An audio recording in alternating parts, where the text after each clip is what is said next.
علامہ اقبال کی فارسی کتاب جاوید نامہ کو فارسی زبان میں چوتھی بڑی کتاب شمار کی جاتی ہے۔ باقی 3 کتابیں حافظ کا دیوان، سعدی کا گلستان اور رومی کی مثنوی۔ علامہ اقبال کا مقام منفرد ہے اس لیے کہ ان کی مادری زبان فارسی نہیں تھی۔ جاوید نامہ اقبال کے روحانی ملاقاتوں کے بارے میں بتاتے ہیں کہ وہ اپنے آپ کو زندہ رود کہتے ہیں اور اپنے گائیڈ رومی کی پیروی کرتے ہوئے جب وہ آسمانوں سیاروں کا دورہ کرتے ہیں اور کئی اہم شخصیات سے ملاقات کرتے ہیں اور مختلف فلسفیانہ، مذہبی اور سیاسی موضوعات پر گفتگو کرتے ہیں۔ یہ کتاب عالمی تہذیبوں کا ایک مطالعہ ہے۔ یہ کچھ پوائنٹس مجھے ویب سے ملے تھے جو کہ ڈاکٹر محمد مراد نے لکھے ہیں، سارا کریڈٹ ان کو جاتا ہے۔ جاوید نامہ اگرچہ عام طور پہ یہ خیال کیا جاتا ہے کہ یہ انسان کے روحانی عروج کی وضاحت ہے اور معراج کا ایک قسم کا فلسفہ پیش کرنے کا ارادہ رکھتا ہے۔ تہذیب کی مختلف سطحوں، مختلف مراحل کا مطالعہ پیش کرتے ہیں جس سے انسانی تہذیب گزر چکی ہے۔ اس میں ان تہذیبوں کی عکاسی کی گئی ہے جیسا کہ علامہ اقبال کے دور میں موجود تھیں۔ چاند کے کرے کو پرولوگ کے طور پہ سمجھا جا سکتا ہے جو 4 تحسینوں کے ذریعے 4 ماسٹر تہذیبوں کا آغاز کرتا ہے، یعنی ہندوستان، فارس، عرب اور جدید مغربی تہذیب۔ ان تہذیبوں کی نمائندگی بنی نوع انسان کے ایسے عظیم رہنماؤں نے کی ہے جیسا کہ ہندوستان کے عظیم صوفیانہ اور بابا، پھر زورسٹر فارسی پیغمبر اور مفکر، مسیح عیسائی تہذیب کے بانی اور محمد صلی اللہ علیہ وآلہ وسلم عرب میں شروع ہونے والی اسلامی تہذیب کے بانی۔ مجموعی طور پہ یہ کتاب مشرقی اور مغربی تہذیب کا اندرونی مطالعہ پیش کرتی ہے، حالانکہ بنیادی طور پہ نام نہاد جدید تہذیب پر شدید تنقید کی گئی ہے۔ علامہ اقبال ان تہذیبوں کی بنیادوں کے بارے میں اس طرح بحث کرتے ہیں: ہندوستانی تہذیب کی بنیاد تعلق کے رویے پر رکھی گئی ہے، یعنی دنیا میں رہنا اور دنیا سے فرار۔ انگلش میں اس طرح سے کہیں گے: The Indian civilization is founded upon an attitude of detachment, that is to be in the world and to escape from the world. It lays emphasis on the beauty of action and fine ideals as the real enduring values, the only permanent thing being your own self, before which all else dwindles into significance. Love is a great power. ہندوستانی تہذیب کا بنیادی اصول یہ ہے کہ نفس تکلیف کے ساتھ پختہ ہوتا ہے۔ دوسری ہے پرشین سویلائزیشن زورسٹر کی، which is based on the self. Its basic principle being that self matures with suffering, which helps rend the veil that covers God.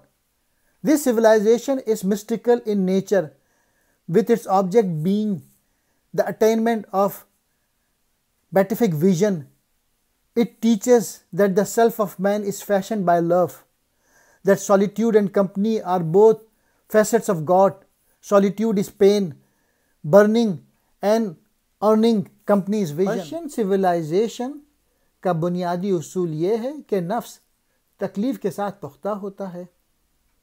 یہ سکھاتا ہے کہ انسان کا نفس محبت سے تشکیل پاتا ہے، کہ تنہائی اور کمپنی دونوں خدا کے پہلو ہیں۔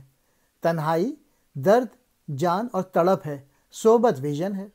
مغربی تہذیب کی نمائندگی ایک پتلی جسم والی عورت کرتی ہے۔ اس کے ثمرات ہیں صنعت کاری، دولت کی بھوک، گہری نظر لیکن مردہ دل، چالاکی اور بے وفائی، منافع خوری اور تباہی۔ یہ سب سائنس اور حکمت کے غلط استعمال کے نتائج ہیں۔ پھر چوتھا ہے اسلامی تہذیب، جو توحید، خدا کی وحدانیت کے نظریے پر قائم ہے اور پرانی بادشاہتوں اور بادشاہوں کی تباہی سے نشان زد ہے۔ مساوات اور بھائی چارے پر اسلام زور دیتا ہے، آدمی اور کسی بھی نسلی یا طبقائی برتری کو مسترد کرتا ہے جس کا دعویٰ کسی بھی لوگوں نے دوسروں پہ کیا ہے۔ جاوید نامہ 7 ابواب پر مشتمل ہے جن میں پہلے 6 مختلف اسپیئرز کے لیے مختص ہیں۔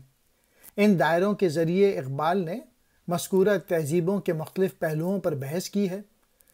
ہر دائرے کی نمائندگی اس مخصوص پہلو سے متعلقہ شخصیت کرتی ہے اور اس کے بنیادی خیالات اور تصورات کا اظہار ان کی گفتگو کے ذریعے ہوتا ہے۔ چاند کے کرے کے بعد جو کہ ایک تجویز ہے، اس کے بعد مرکری کا کرہ آتا ہے، جس میں ترک رہنما سعید حلیم پاشا اور ایک افغانی اسکالر جمال الدین افغانی جیسے لوگ آباد ہیں۔ اقبال نے مشرق اور مغرب دونوں میں تہذیب کی موجودہ حالت پہ شدید تنقید کی ہے، جبکہ ایک ایسی تہذیب کو بھی بیان کیا ہے جس کے بنیادی اصول کے لیے عمل کی خوبصورتی اور عمدہ نظریات موجود ہیں۔ سعید حلیم پاشا اور جمال الدین افغانی دونوں ہی عمل اور اعلیٰ آئیڈیل تھے۔ مغرب کے لیے ذہانت زندگی کا سامان ہے، مشرق کے لیے محبت تمام وجود کا راز ہے۔ وہ سرمایہ داری اور کمیونزم دونوں کو یک طرفہ قرار دیتے ہیں۔ جس چیز کی ضرورت ہے وہ محبت اور ذہانت کے امتزاج کی ہے، تبھی ہم ایک نئے ڈیزائن کی امید کر سکتے ہیں، تبھی یہ دنیا انسان کے رہنے کے لائق۔ اسلام ایسی دنیا کا وعدہ کرتا ہے، ایک ایسی دنیا جس کی رنگ و نسل کی تفریق کے بغیر اس کی شام یورپ کی صبح سے زیادہ روشن ہے، بادشاہوں اور غلاموں سے پاک دنیا۔ اس دنیا کی بنیاد انسان کی قدر، خدائی حکومت کا قیام، یہ یقین ہے کہ پیداوار کے ذریعے خدا کے ہیں، اور یہ ایک حکمت، ایک عظیم نیکی ہے۔ جمال الدین افغانی نے روسی کمیونسٹ نظام کو بھی تنقید کا نشانہ بنایا، کچھ بہت مفید سفارشات پیش کی۔